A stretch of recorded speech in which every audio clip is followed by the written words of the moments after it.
మీ తాకట్టు బంగారం కష్టాలకి good bye చెప్పండి. వెంటనే ఎన్ గోల్డ్ కి కాల్ చేయండి. నమస్తే, వెల్కమ్ టు ఇట్స్ యూటీవీ. నేను సిరాజ్.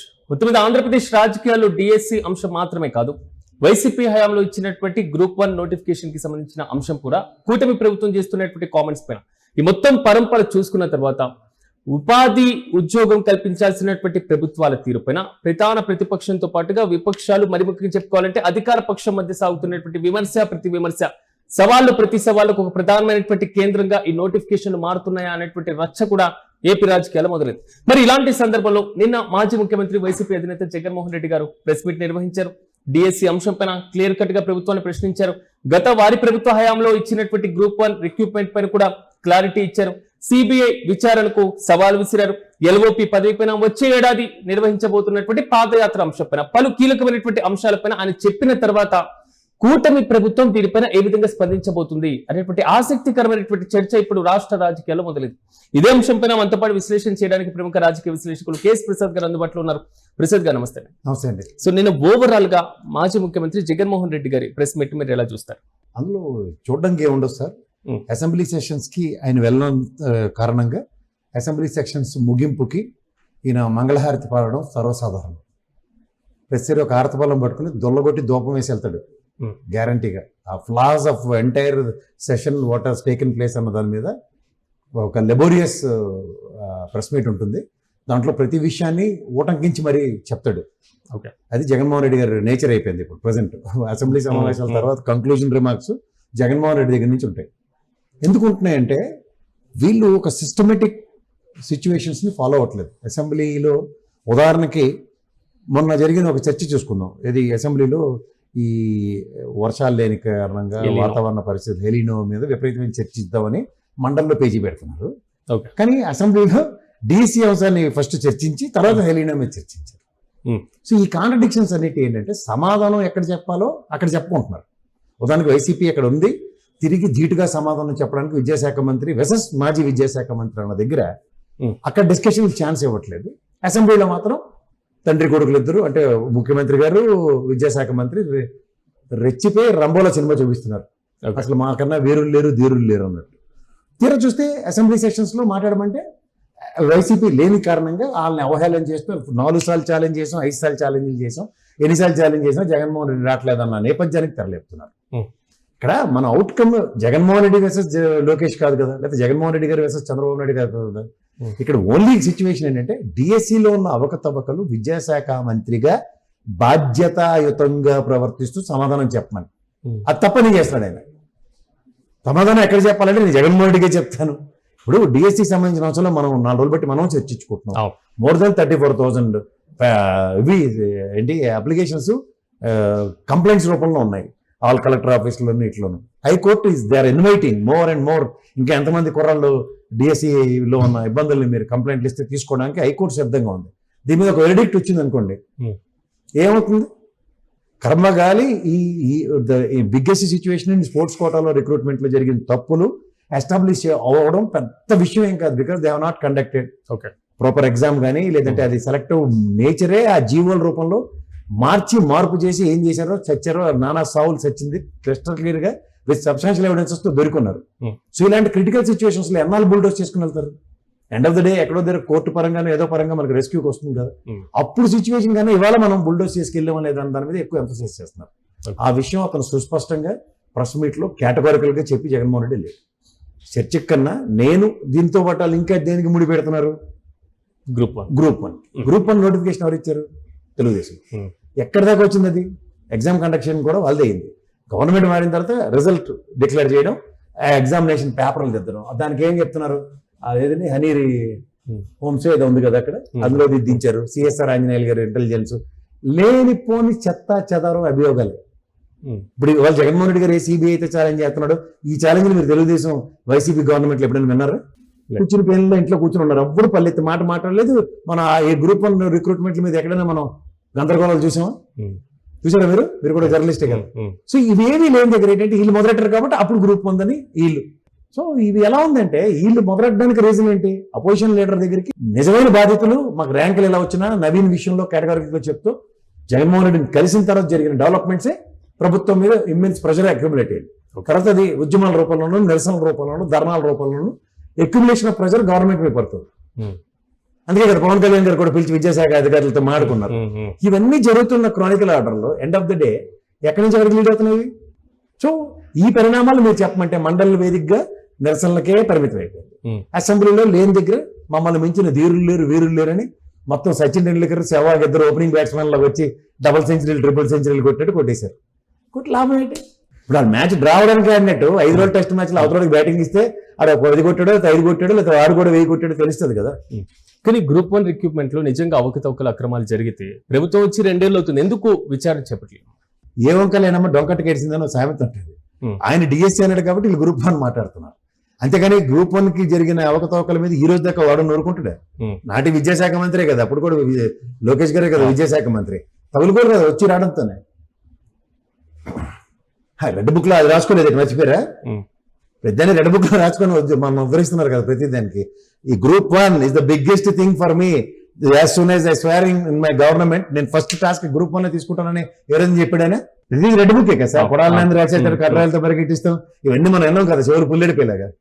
నిజమైన న్యాయం చేసే ఉద్దేశం అంటే గ్రూప్ 1 ఎందుకు ఎత్తుకోలేదు ఈ ప్రభుత్వం? ఎత్తుకోవాలి కదా మీరు అన్నట్టు. రెడ్ బుక్ లో అదే ఫస్ట్ పేజ్ ఉండాలి కదా. జగన్మోహన్ రెడ్డి కదా టార్గెట్. రాజకేష్ రెడ్డి కానీ ఈయన్ని అందరినీ గోకి గోకి గోకి పెచ్చులు ఉడిపోయి, కానీ వీళ్ళు ఎవరిదైనా జగన్మోహన్ రెడ్డి పేరు చెప్తే ఆయన కూడా అరెస్ట్ చేద్దాం అని దగ్గర ఏ పెచ్చులు ఉండలేదు కదా ఎవరికి.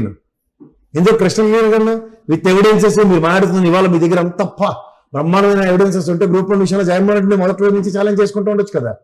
That's what is doing from the day 1. ఎవరు Jaganmohan Reddy is directly questioning mister Lokesh, mister విద్యాశాఖ మంత్రి, we need answer, we need CBI probe. Even not even hesitating. Yes నేను చేసింది మీకు తప్పుగా కనబడుతుంది కదా, ఐఎమ్ ఓపెన్ ఫర్ బోత్. నాటి గ్రూప్ 1 నేటి డిఎస్ రెండింటికి సిబిఐకి ఇద్దాం అంటున్నాడు. అది కూటమి స్వీకరిస్తుందా ఈ సవాల్? ఆయన ఉంటే తెల్లచీర ఎందుకన్నా ఒక సామెత ఉంటుంది, అది లేకే కదా దరిద్రం అంతా. రెండోది కానీ మీరు ఆరోపిస్తున్న గ్రూప్ 1 కూడా ఉంది కదా, ఇంకా సిబిఐ ఎంక్వైరీకి మీకు అభ్యంతరం ఏంటి? వీళ్ళు ఆరోపించిన మనసా వాచా కర్మ అని ఉంటది కదా, ఏదో పైపైన పెదం చాటు మాటలు కదా అవి. 2 పెదాల్లోంచి వచ్చే మాటలకి మనసులోంచి వచ్చే మాటలకి తేడా ఉంటుందా ఉండదు? ఆనాడు గ్రూప్ 1లో నవీన్ నటుడు ఉన్నట్టే చెప్పనండి. నవీన్ కాతే చిరతలప్పారావు పేరు చెప్పుకుని రావాలి కదా బయటికి. ఇక్కడ నవీన్ అనే వ్యక్తికి ర్యాంక్ 1 ఏంటి ఇంటర్వ్యూ కార్డు ఇవ్వలేదు, కోర్టుకి వెళ్ళాడు. కోర్టు డైరెక్షన్ లో కూడా సర్టిఫికేట్ వెరిఫికేషన్ ఏది జరగలేదు. ఇవన్నీ విత్ ఎవిడెన్సెస్ మాట్లాడుతుంటే తప్ప, ఆ ఒక్కటి తప్ప. ఏదంటే ఎవడైతే కోతి పని చేసాడో ఆయనకి సెలెక్ట్ చేయకుండా మిగిలినంతా మేము సత్యనారాయణ వ్రతం చేసాం, వ్రతం ప్రసాదం అందరికీ పంచామంటే ఎవడంటాడు ఇక్కడ? మీకు అర్థమవుతుందా? So they need to find out the original flaw అన్నదాన్ని వదిలేసి ఫ్లాలెస్ సిచ్యువేషన్స్ ట్రై చేసుకుని ముందుకు తీసుకెళ్తారు, as if nothing has happened అన్నట్టు.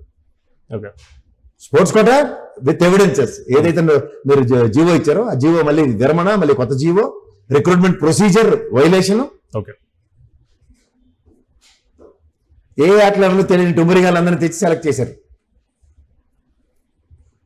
ఇవి కదా ఆయన క్వశ్చన్ చేస్తుంది. సమాధానం ఎక్కడ ఉంది? జగన్మోహన్ రెడ్డి ప్రెస్ మీట్ కి ఈ రోజు దాకా ప్రభుత్వం నుంచి స్పందన, సమాధానం ఉంటే ఆయన పేరు జగన్మోహన్ రెడ్డి కాదు. ఓకే సార్, ఇది అసెంబ్లీ సెక్షన్ సంబంధించి 4 రోజులు జరిగిన ప్రభుత్వం ఈ డిఎస్సి అంశం పైన శాసనసభలో తన వర్షన్ చెప్పాలనుకుంటుందా, లేదా ఒక అర్థవంతమైనటువంటి చర్చకు సిద్ధంగా ఉందనుకుంటుందా? ఇప్పుడు అసెంబ్లీలో వాళ్ళు లేరు, మీకు మళ్ళీ నేను కలేజే సినిమా చెప్పాలి. అక్కడ ఎవరు లేరు కదా సార్, అక్కడ ఎవరు లేరు కాబట్టి ఖర్చు చెప్పేసి వెళ్ళిపోయారు. ఉంటే ఖర్చు చెప్పలేరని అర్థం. మీకు అర్థమవుతుందా? If they can, if they are confident enough, it's a matter of fact. Direct గా మీరు మండల్లో విద్యాశాఖ మంత్రి నిలబడి ఎస్ ఇది అన్న దగ్గర బొత్స సత్యనారాయణ గారు ఒక 10 ప్రశ్నలు ఆయన నటించి కొట్టారు అనుకోండి, దానికి సమాధానం ఇచ్చి మనం అయిపోయింది కదా.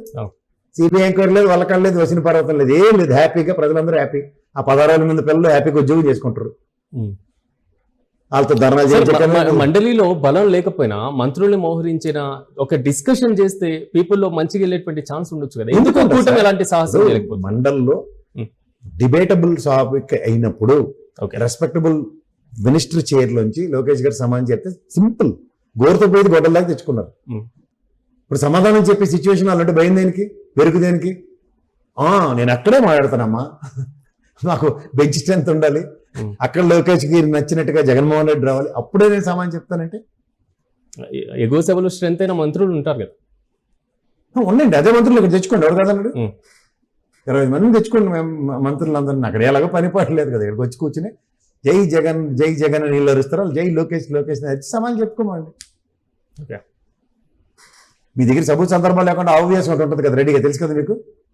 ఊకెళ్ళి బాబాయ్ తల్లికి చెల్లికి అన్యాయం చేశారు, రషీద్ ఫ్యామిలీ ఆత్మహత్య, నెక్స్ట్ డాక్టర్ గారికి మాస్క్ ఇవ్వలేదు, ఆ ఎమ్మెల్సీ గారు వెళ్ళి డోర్ డెలివరీ చేశాడు. ఈ 5 సబ్జెక్టుల మీద సిద్ధహస్తులు వాళ్ళు. ఏ ప్రశ్న అడిగినా ఈ 5తోనూ కంక్లూడ్ చేయకపోతే వాళ్ళు తెలుగుదేశం కాదు. తెలుగుదేశం సభ్యత్వ నమోదుకి 5 పాఠాలు నేర్చుకుని వెళ్ళాలి వాళ్ళ దగ్గర. ఓకే, అంతే.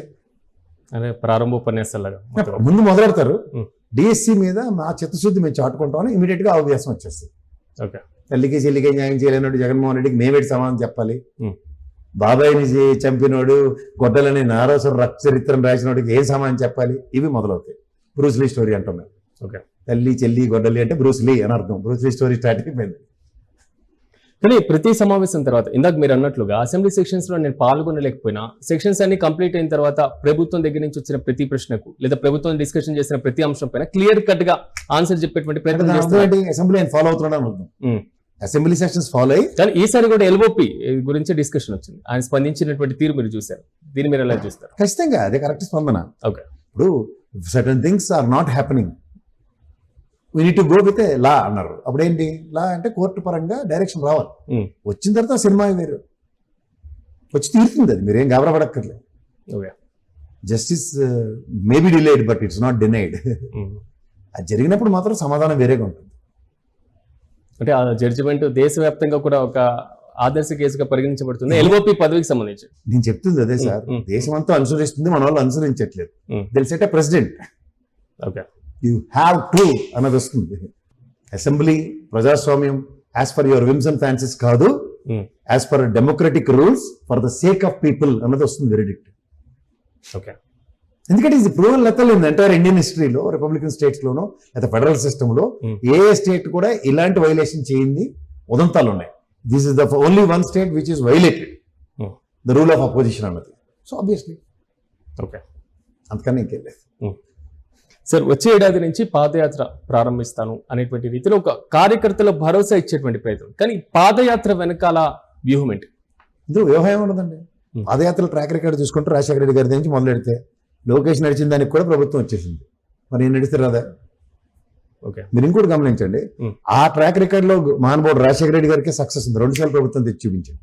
కానీ చంద్రబాబు గారి పాదయాత్ర నెక్స్ట్ టైం డిస్కేయం, జగన్మోహన్ రెడ్డి గారి పాదయాత్ర నెక్స్ట్ టర్మ్ డిస్కేయం, లోకేష్ గారి పాదయాత్ర ట్రాక్ రికార్డ్ చూస్తే నెక్స్ట్ డిస్కేయమే కనబడుతుంది. ఈ డిస్కేయం పర్వంలో మళ్ళీ పాదయాత్రతోనే సస్టైన్ చేసుకోవాలి. కానీ ఈ ప్రాస్పెక్ట్ లో మీరు ఏదైనా తీసుకోండి, ఆ 2 పాదయాత్రలు, తండ్రి కొడుకుల పాదయాత్రలు 2 గమనిస్తే జగన్మోహన్ రెడ్డి గారు రాజశేఖర రెడ్డి గారి పాదయాత్రలతోనే ప్రజల సమస్యలకి సొల్యూషన్స్, శాశ్వత పరిష్కారాలు దొరికాయి. ఏదైనా చెప్పండి, రాజశేఖర రెడ్డి గారు మహానుభావుడు అనే దయ వల్ల ఆరోగ్యశ్రీ కానీ, రైతులకి ఉచిత విద్యుత్ కానీ, ఫీజు రియంబర్స్మెంట్, శాశ్వత పరిష్కారం. ఎంతో మంది ఉన్నత ప్రమాణాలు చదువుకోగలిగారు, ధైర్యంగా ఇంజనీరింగ్ పట్టాలు పట్టుకుని, ఎంబీబీఎస్ పట్టాలు పట్టుకుని నిలబడగలిగారు మార్కెట్లో. రెండోది, రైతు ఈ రోజు కూడా మేసమ్మె చేసి ఉచిత కరెంటు విషయంలో ప్రభుత్వాలు ఈ రోజు దాకా 2 స్టేట్లు విడిపోయిన తర్వాత కూడా ఎక్కడా ప్రాబ్లం రాలేదు. ఆరోగ్యశ్రీ అంటారా, చేతకాక ఆ ప్రభుత్వం ముక్కుతో మూలుతో వస్తుంది. కానీ వాళ్ళు మళ్ళీ ఇదే కాంగ్రెస్ ప్రభుత్వం, రేవంత్ రెడ్డి గారు, గతంలో కేసీఆర్ గారు కన్నా ప్రజలకి ఆపన్న హస్తంగానే ఉంది. ఓకే సార్, శ్రీకాకుళం వెళ్తే లేదా కర్నూలు వెళ్తే, రాజమండ్రి వెళ్తే అక్కడ భద్రత, అక్కడ కార్యకర్తలు హెలికాప్టర్ దగ్గరకు వచ్చినటువంటి పైన ఇంత రచ్చ, ఇంత కీలకమైనటువంటి డిబేట్ మనం చూసాక అసలు పాదయాత్ర మొదలు పెడితే పరిస్థితి ఎలా ఉంటుంది? కూటమి అంతా బేర్ చేయగలుగుతుంది? ఇంత ఉండదు సార్, ఎందుకంటే ఆయన ప్రజల్లో ఉండడానికి భరోసా ఉంటుంది. ఇప్పుడు వాళ్ళకి ప్రజలకు ఉన్న భయం ఏంటంటే తిరుగుమని మళ్ళీ రాత్రి బెంగళూరు, వాళ్ళు శుక్రవారం కాబట్టి బెంగళూరును లేకపోతే తాడేపల్లి వెళ్ళిపోతారని భయం. అంచేత ఆ భయంకి మీరు మాతో లేరు అన్న ఆక్రమణకు పరిగెట్టుకుని వస్తున్నారు. వాళ్ళ బాధలన్నీ వేళ చెప్పేసుకుందాం. రేపటి నుంచి నిరంతరం ప్రజల్లోనే ఉంటాడు అనుకోండి, ఏముందా ఈ జిల్లా దాటితే నెక్స్ట్ మా జిల్లాకి వస్తున్నాడు రమ్మ, అక్కడికి వచ్చి చెప్పుకుంటాం అన్న భరోసా వస్తుంది. అంటే ప్రతి నియోజకవర్గాన్ని కవర్ చేస్తారు. దీని అర్థమైన తాత్పర్యం ఏంటంటే ప్రజల్లో జగన్మోహన్ రెడ్డి ఉంటే ఏ బాధ లేదు ఆవిడికి, ప్రజల్లో ఉండరేమో అన్న దాన్ని ఏమంటారు కాన్ఫిడెన్స్ లేక పరిగెట్టుకు వస్తున్నారు. అమ్మో రేపన్నది మనకు ఉందా లేదా ఇంతో అన్నది. ఓకే, అంటే 2029 టార్గెట్ పాదయాత్రకి ఇంకా దేనికి ఉంటుంది? ఆయనే 2020 విజనరీ కాదు కదా, 29 ఎలక్షన్స్ కి నేనేంటి అన్నది ప్రూవ్ చేసుకోవడానికి ఆయన పాదయాత్ర ఉంటుంది. ఇది కూటమి మీద ఎలాంటి ఎఫెక్ట్ చూపించే? చాలా భయంకరంగా ఉంటాయి సార్ పాదయాత్రల ఎఫెక్ట్. ప్రతి ప్రభుత్వం మీద ప్రతిసారి ఇక్కడ బుల్లెట్ పాయింట్ బ్లాంక్ లోనే ఉంది. మీరు చూసుకొని కావాలంటే ఎవరికైనా. ఓకే, పాదయాత్ర సక్సెస్ అయిపోయిందా? నడిచేసాడా? చచ్చరని లెక్క ఎవడైనా నడకుండా ఎంత విఘాతాలు కలిగిస్తే ఇంకంత మైలేజ్ యాడ్ అవుతుంది. లోకేష్ ది చూడండి, ఆ పాటు నడక్కి అన్ని అవరోధాలు క్రియేట్ చేస్తే 164. ఇది Jaganmohan Reddy. Right sir, thank you sir మాతో పాటు పార్టిసిపేట్ చేసినందుకు.